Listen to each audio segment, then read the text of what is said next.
Só para que a provocação não caia no vazio, não vai cair certamente, umas poucas observações. Primeiro, eu acho que, dentro da exposição do professor Tanzi, há algumas zonas que são bastante claras e que nós não temos, como também insistiu o Fernando, um guia teórico seguro. Há certos momentos que você não sabe bem. Há uma questão que é de decisão política, mas há limites. Há limites. E, às vezes, o fato de não haver clareza sobre, em certos momentos, até que ponto se pode ir ou não, não implica em imaginar que se pode ir até onde se queira. O que o Fernando mostrou aqui, quando se olha o orçamento do Brasil, isso tudo nós sabemos há tanto tempo, né, é que realmente nós estamos chegando a um ponto em que as opções são muito pequenas, apesar dos discursos, que são muito amplos. Mas não existe base para alcançar o que se deseja, porque não existe recursos, não só orçamentários, como também não existe recursos na própria sociedade. O nível de imposto chegou aos 36%, 35%, tudo bem, é razoável, mas ele está, a arrecadação está muito amarrada. Eu me lembro, e o Fernando se lembrará disso também, que antes de fazer o Plano Real, aqui está o André, sabe disso, nós inventamos um chamado Fundo Social de Emergência. Não era de emergência, mas não era social, né? O fundo que era o engessamento do orçamento era tal que o governo federal não tinha discricionariedade alguma. Então foi isso. O Fundo Social de Emergência foi uma maneira de liberar e colocar à discrição do governo federal a utilização, não me lembro quanto, 20% de um conjunto grande de impostos. Porque nós estávamos sem margem de manobra. Havia até um gráfico que a gente fazia para mostrar como é que isso tinha crescido no tempo e que era impossível, o governo não administrava nada. Agora voltamos a ser assim. Aumentou, piorou. Quer dizer, piorou. Então o governo não tem os instrumentos que a gente imagina que tem, porque a restrição orçamentária é imensa, né? Bem, e por outro lado, existe sempre essa, e aqui eu acho que o professor Tanzi mostrou muito bem, uma certa comichão, uma vontade de fazer coisas, e quando em algumas situações, alguns economistas, como o Krugman, diz, olha, gastem, independentemente de qualquer coisa, porque é isso que nós precisamos ativar a economia. Aqui existe no Brasil uma visão mais pobre desse mesmo impulso. O momento, por causa da crise que houve, que nós tivemos políticas anticíclicas, aconteceu o que o professor mencionou. Passou a crise e a política anticíclica não. Pelo contrário, se põe mais o pé no acelerador do gasto. Bom, tudo bem, a gente nunca sabe muito bem qual é o limite e tal, até que ponto essa escolha entre o gastar e a austeridade, de crescer e ser austero, vai sempre se preferir crescer, mas acontece que precisa ter instrumentos para crescer. E o que nós estamos vendo é que está apertando mais o acelerador do gasto e o efeito sobre o crescimento não vem, mesmo porque esse acelerador é nominal. Não existe efetivamente a capacidade que se supõe que o Estado tenha para alavancar recursos. Então nós estamos um pouco aqui nessa armadilha que foi de alguma maneira descrita pelos dois. Mas eu paro aqui porque eu não sou economista, eu prefiro ouvi-los. Então, como de hábito, Isso aí você perguntas e voltam à mesa, perguntas sucintas terminadas com ponto de interrogação. Helga? Já?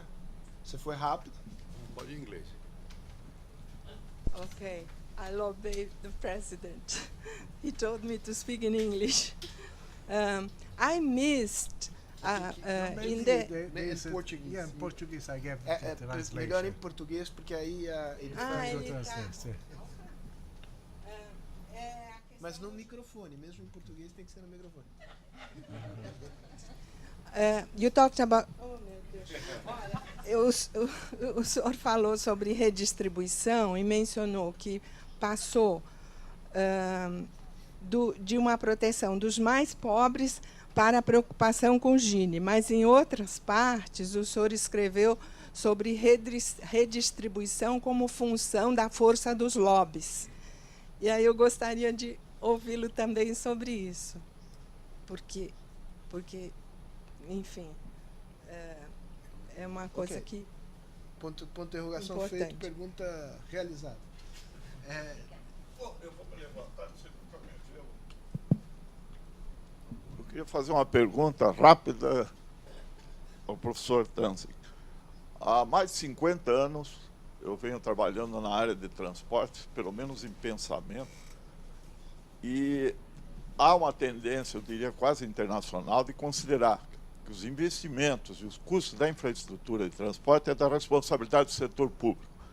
A minha experiência, em algumas vezes trabalhando no governo, no Ministério do Planejamento, foi receber uma proposta de uma fábrica de cimento pedindo que o governo estendesse um ramal para atendê-la. Ora, aquele ramal era destinado à fábrica de cimento, tem que ser integrado.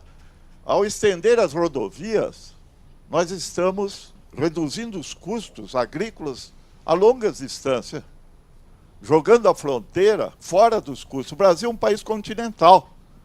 E como país continental, com grandes distâncias, ele precisa que as tarifas de transporte reflitam os custos dessa exagerada expansão da fronteira agrícola. No entanto, tem-se como pacífico que o governo é que tem que investir, fazer ferrovias, fazer portos, rodovias, aeroportos, enquanto as tarifas telefônicas têm que incorporar todos os custos do investimento e os custos operacionais.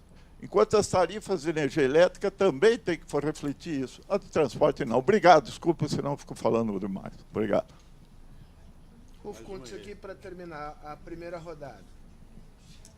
Você comentou que o governo é aquele capaz de equilibrar as necessidades da geração presente contra aquelas da geração futura. Então, eu queria perguntar se isso era um lapso freudiano. E segundo, como é que nós vamos resolver, como é que o governo vai resolver o unfunded liability de 230 trilhões nos Estados Unidos e aqui deve ser uma porcentagem disso. Na próxima, peço que as pessoas sempre. Na próxima, peço que as pessoas sempre. Okay. Then back to you. Okay. And collect other questions. Okay. No, it's Yeah, correct. it's still on. It's on. Yeah, the first question, the redistribution and the role of lobbies. Now, it's clear that when we move from redistribution defined as protecting the poorest, that, as I said, has always been an objective of government from the 12th century and on. You know, almost all government always had some role.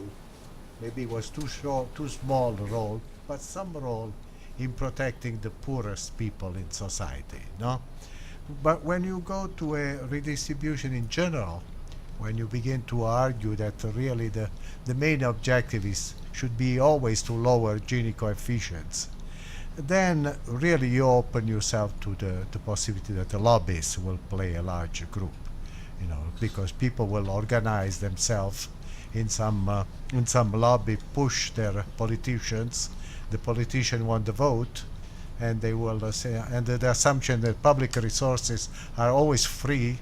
No, there is no view that public resources are as scarce as private resources. So then, inevitably, you get this expansion of I think we were discussing when we had the meeting with the president before coming here, the way in which pension have been expanded enormously for if you go into in Italy you find people who have 5-6 pensions and they have become enormous. You know, you find stories about California, the state of California, that is going broke. In a sense, it was going broke until recently anyway, but there were people who had managed to get pension of $600,000-700,000 a year from the state. You know.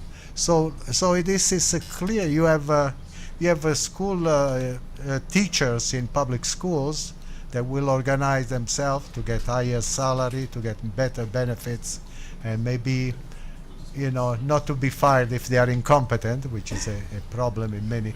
So clearly, the moment that you move from a state that prevents hell to a state that tries to promote heaven, you open yourself to all these possibilities. So that is, it's the growth of public spending is very much associated with the growing power of lobbies, and the lobby work in mysterious ways. Very often, in fact, that's something that I've been very much interested. The complexity, when you see the bills, this law that go to Parliament, law of the financial market into the U.S. was 2,500 pages long. The law on reforming the health sector was 2,700 pages. The president doesn't read them. The politician in Parliament were to vote on them. Also, they don't read them. The only people who read them are their staff, and their staff can easily be contacted by lobbies, and so there are many ways in which there was a famous lobbyist in the U.S. that went to jail, and he wrote a book. He said actually he said that the U.S. government is for sale. You can buy. He argued that he could buy almost any politician. He was exaggerating, of course, but that's the problem. Well, transport infrastructure. That's an interesting. You speak. You're Yeah. asking me to tell you to Okay. speak closer to the Yeah. It's infrastructure. That's a very interesting point. The assumption is today is that the government should provide the infrastructure. But if you go back to economic history, you go to history of England, for example, when the first turnpike, what they were called turnpike, which were the highway at the time, were created around 1760s, 1770s, and this turnpike cut the transportation from various places to London by 80-90%, made it. All of this were privately done, completely privately done. The private sector provide them, charge the people who use them. They got a return to their investment. The problem is that when government begin to interfere again to the rate of return, they begin to say, well, you cannot charge more than this, then automatically they create a presumption that if the enterprise loses money, the government will step in. And then there's been the view that there are some infrastructure which may have the role of linking a country among itself. So there may be a political objective for some kind of infrastructure. The America became important for Europe, not because it was after it was discovered, but after the interior of the America was connected with the harbor. And for this you need a clear infrastructure. If you want to develop Brazil, certain areas of Brazil, at the beginning there might not be any private group that will build a road when very few people will use them. You have to anticipate. So, but this must be very limited, must be considered political objective, not economic objective. At the time when they are built, they are exclusively political objective. Can be built for defense, some country for defense reason, or for the future growth of the country. But there has been a view in more recent years that somehow the government had to do this. But the government was spending too much on income redistribution. So if you look at the statistics of many countries, of most countries, spending on public investment went down over recent years. Even though the tax burden and borrowing was going up, spending on infrastructure was going down. Now the government are playing the game. Well, let's make arrangement with public-private partnership, and we'll have the private sector do it, so we don't spend any money. We guarantee a rate of return. We guarantee against the risk of exchange rate on inflation and all this. And this creating a contingent liability, just like pension. We're really creating a situation where almost inevitably in the future the government puts itself at risk, as a title of a World Bank book was, Government at Risk. And there are a lot of experience of great losses by government when some of this arrangement, which sometimes there is an explicit, transparent arrangement, And there is also an implicit one, something which is done secretly between the company and some people in the government, and say, well, don't worry, make the bid very low, but later on we'll adjust it. This is an area where there is a lot of corruption, there's a lot of evidence. I always tell the story that in Milan, where after Tangentopoli in Italy in 1992, there was this big scandal of corruption when the whole government was thrown out. Immediately after the Tangentopoli, there's a report from Transparency International which says that 1 kilometer of a metro, of a subway in Milan, the price of building this 1 kilometer went down by 50%. Before the Tangentopoli, after the Tangentopoli, when people could no longer, pass bribes to government. So clearly, this is a very complex area where the historical evidence indicates that the government must play a role, because it's not very easy for a private entrepreneur to buy all the land, for example, to build a road. There must be a push, as the Chinese. Why the Chinese are so efficient there? Because they don't pay, they can force this kind of. So the government has to play a role, but but if you can, the idea that a road creates a complete monopoly is always a strange idea, because there are always alternatives. And maybe one example that I could mention is a classic example is the tunnel between France and the UK. This must have been one of the great public works in the history of the world, connecting two of the largest and most richest cities in the world, London and Paris, two large countries, France and the UK. Well, all the estimates were so inflated that when it was built, people lost a tremendous amount of money. And so you have to be careful. And what happened, by the way, when after the tunnel was built, the ferries that used to carry people across, they lowered their prices. So they begin to make a competition. And the planes that started flying were discount planes. So the alternative were immediately created. And there are many episodes of this kind. So to conclude, the government has to play a role in infrastructure, but it doesn't always have to create, all these things. The private sector can play a role, but it has to be kept at an arm's length. You cannot say, well, we will take all the risk. You build it, now put your money, and then if things don't work out, you will finance it. The other point. I think maybe I was a little bit misunderstood, that I didn't mean to imply that the government are always able to balance the present against the future. In fact, I want to make exactly the opposite, because the fact that, Japan now has a public debt of 240%. That's the explicit debt. The contingent liability of all the pension may be much, much larger. The United States has a debt of 110-15, but there are estimates of the contingent liability of the pension which are enormous. In fact, this is an indication that the government has not been able to really they accuse they have used this as an excuse, because they say that the private individual are not able to balance the present with the future. But then they have fallen in the same trap. Vamos fazer uma última e nova rodada de perguntas. Yeah, that's it. Arno. Faço em inglês ou português? Acho que em português, porque ele está usando. Yeah. Eu gostaria de saber o que o senhor pensa sobre as PPPs. Deixa eu só fazer um pedido, desculpa, para as pessoas se identificarem, eu esqueci de fazer certo. esse pedido. Meu nome é Daniela, eu sou do Grupo Bandeirantes, e eu gostaria de saber o que o senhor pensa sobre as PPPs, as parcerias público-privadas. Arno. Sinto que o Samuel Pessoa tem vontade de fazer perguntas, mas pode ser um sentimento totalmente errôneo da minha parte. Não, você passa? Yeah. Deixa eu fazer uma pergunta ao professor Tanzik, aproveitando o grande conhecimento que ele tem sobre estados, né? Tema que ele estudou há muito tempo e deve ter conhecido muitos estados trabalhando no FMI.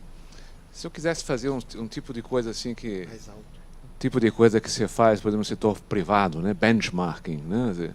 Eu queria saber, eu quero conhecer as melhores práticas em governos, né? Em estados, né? Que tipo qual é o estado presente que você recomendaria? E por que você recomendaria? O Samuel sabia que eu ia estimular o Samuel. Samuel quer fazer uma declaração. É? Não, sim. Pega você, fala você e depois o Samuel. Patrícia Campos Melo, da Folha de São Paulo. Mais alto, Patrícia. Oi, Patrícia Campos Melo, da Folha de São Paulo. Minha pergunta é a seguinte, o senhor nominalmente citou... Não se ouve, tá com um problema no microfone. Dá para ouvir agora? Dá para ouvir? Agora tá. deu. É o Paul Krugman, e ele dizendo que não importa o ponto de partida do endividamento dos países. Não sei se o senhor acompanhou recentemente a controvérsia sobre o estudo da Carmen Reinhardt e Kenneth Rogoff, que tinha resultados errados, e como os progressistas estão se agarrando a isso para dizer que a política da austeridade como um todo estava errada. O que o senhor tem a dizer sobre isso? Samuel Pessoa.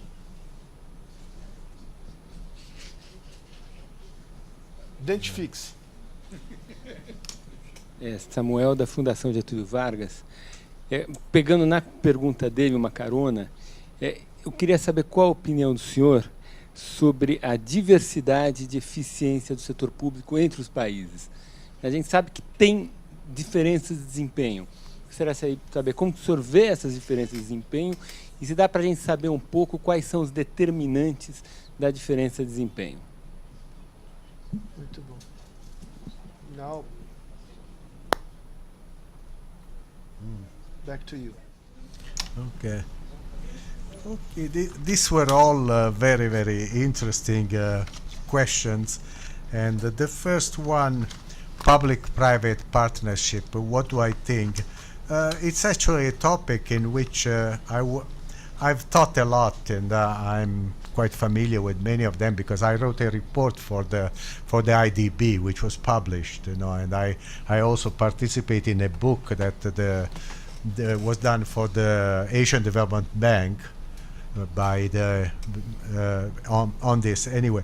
So it's a government that is strapped for resources, for public resources, because they have a large fiscal deficit, they have high public debt, but in which there is a great need for building some infrastructure that may be airports or roads or tunnels or what have you, and they can convince a private enterprise, give the legal political assistance to the private enterprise, but not take much of the risk. That's the main point.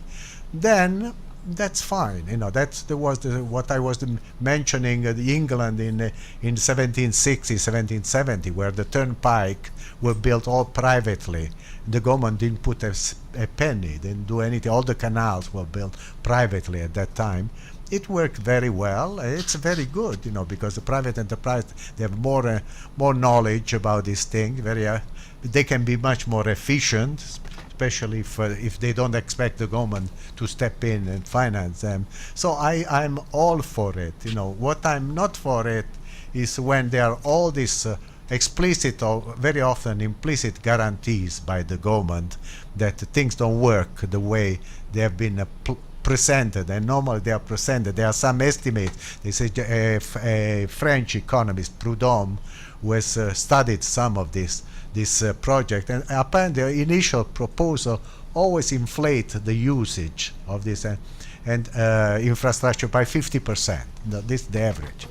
So when you start with that assumption, most projects sooner or later will create expectation that the government has to step in, and so that's the problem. So this is the first question. The second question, the best practice of different states. Well, I think it may seem strange, but one area that I like very much what they've done is Sweden. Sweden is still a large spender, by international standards, spends a lot of money, but it does far, far more efficiently than it used to do. Sweden reduced public spending at some point by more than 15% of GDP. Imagine Brazil reducing its public spending from 40% to 25%, and they did in a relatively short period. They liberalized, they changed totally the tax system. They introduced the dual income tax, and they changed completely the pension system. The pension system is explicitly linked for people to the GDP, to the growth of GDP. They changed the retirement. There is no retirement age anymore. You know, you retire whenever you want, but your pension is adjusted for the retirement. They've allowed a almost totally free market. A government institution, for example, a budget office. They can replace workers with the capital. They have a budget. And the budget, the head of the department can use that budget as they want. They can buy more capital and fire workers. They can fire workers from one day to another without any so they have made so many changes, and the economy is doing better than almost any other country in the world now. It's growing very fast. The labor market is very flexible. You know, regulation have been pruned. All the bad regulation, which were not useful, have been thrown out. And the good ones, they've been enforced. They still a welfare state, still one in which you know, they have a lot of protection, assistance for people, but it's done efficiently. We come to the point that the question is not how much you spend, but how well you spend it. If you spend a lot but you do it efficiently, that's fine, you know, no problem. So that would be one country. The other countries, as I said, you know, there are countries like Switzerland or Australia and some others, and I think we should also pay more attention to the Asian country, Korea, Singapore, etc., that end up spending very, very little money. By the way, in the PowerPoint there was a section which referred to some study which tried to measure efficiency in the government. You know, there is a methodology which was presented. They are referencing. If you have the PowerPoint, you will find it. But they were based on some paper that I'd written. There was a paper in the American Economic Review in 1997, which introduced the concept, and then it was applied in great detail, in somewhat greater detail, in 2005, in a paper in Public Choice, and then in another paper in 2010 in Applied Economics. But interestingly enough, I'm mentioning this because in the last few days the IDB has produced a study which is based on the methodology which had been developed by my earlier work, which was in collaboration with a couple of economists. And the study is still being discussed at the IDB, so I don't think it has come out, but it has a lot of data on Brazil, so you might want to keep an eye out. It's called Public Sector Efficiency, Evidence for Latin America. And let me explain, if I can have a couple of minutes to explain what is the methodology in this study, which also you know, the methodology is very easy to criticize, I must anticipate that, but it gives some answers which are interesting. And the idea is the following, that when government increases spending, spends money, the government spends money to improve on some what he called socioeconomic indicators. What are the kind of socioeconomic indicator? Inflation could be one, income distribution, Gini coefficient could be one, the incidence of poverty in the country could be one, share of women in the labor force could be one, growth rate could be one, fluctuation, the growth rate could be one. In other words, the government is trying to improve on many of these socioeconomic indicators. Now, if you take as large as possible set of socioeconomic indicators for countries, and you average them out, you take an average, and then you correlate this with the public spending as a share of GDP, then the assumption is that the more spending you have, you should have better socioeconomic indicators. That's the basic idea. Well, it turns out that this is not so. You know, the highest spending country don't have better socioeconomic indicators as those who spend somewhat less. And it turns out that the countries that spend in the range of 30 to 35%, they are the ones which do the best in terms of this socioeconomic indicator. I must explain that there is no theory specifically behind this. This is one first criticism. Another criticism is that it is very difficult to give weights to the different socioeconomic indicators. Some indicators may be more important than others, but it's very difficult to agree on what weight. So there are some clearly shortcomings, but you come with a specific results, and that's the interesting things to do. So that study by the IDB has used this concept, which was based on these 3 papers that I mentioned earlier, the public choice, the applied economics, and the American Economic Review, and they have presented this. Obviously for Latin American countries, they could not get too many socioeconomic indicators for some countries. So this is maybe a limitation.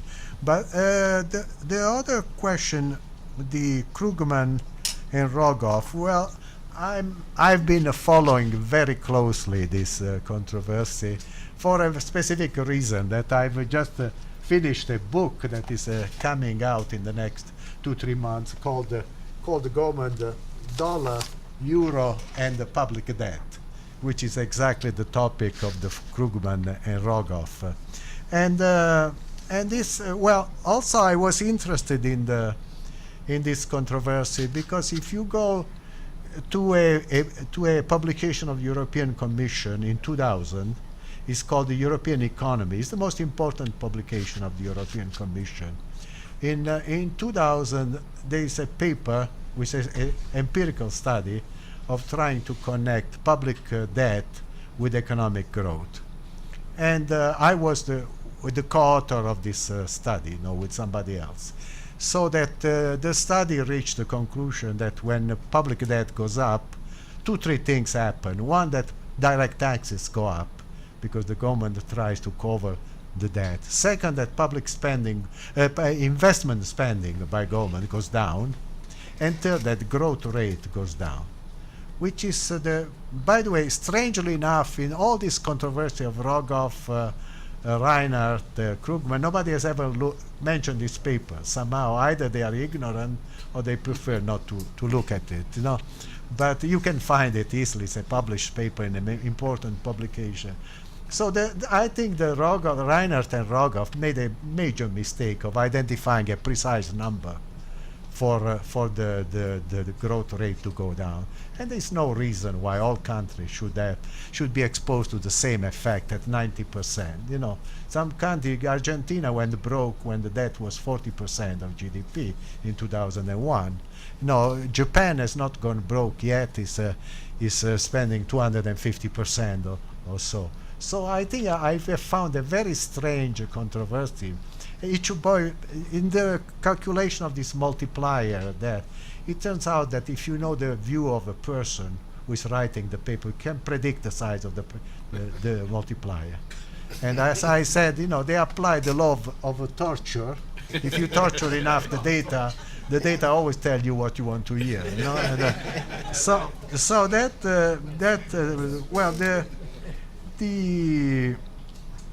the last point, I think I already more or less mentioned the difference in efficiency. If you go to this study and now for Latin America again, if you wait for this IDB study by 3 people, one of the 3 people was a co-author of 2 of my earlier studies, and they will see some of these results,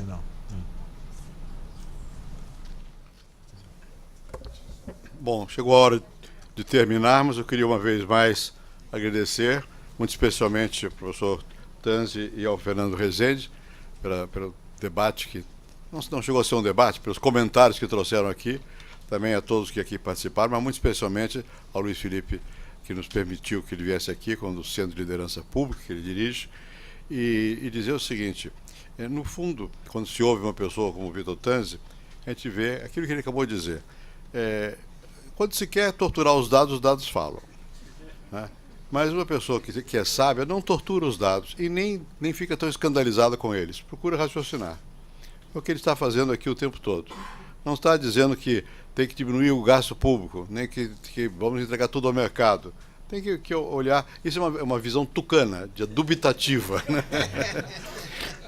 Mas depende de circunstâncias. E muito frequentemente nós nos exageramos, isso é o fundamentalismo, você radicaliza para um lado e vê o outro lado como. Não é bem assim. E as circunstâncias ditam muito do que se deva fazer, do que se possa fazer, e ditam mais do que os conceitos abstratos. Ele aqui fez uma análise conceitual, mas ao mesmo tempo ponderando pela sabedoria, pelo conhecimento que tem, essa vasta experiência, que às vezes nem tanto ao mar, nem tanto à terra. Às vezes tem que ir.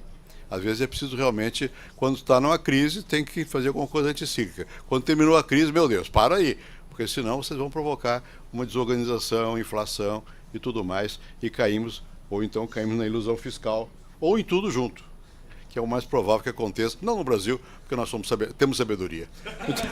Muito obrigado a vocês todos.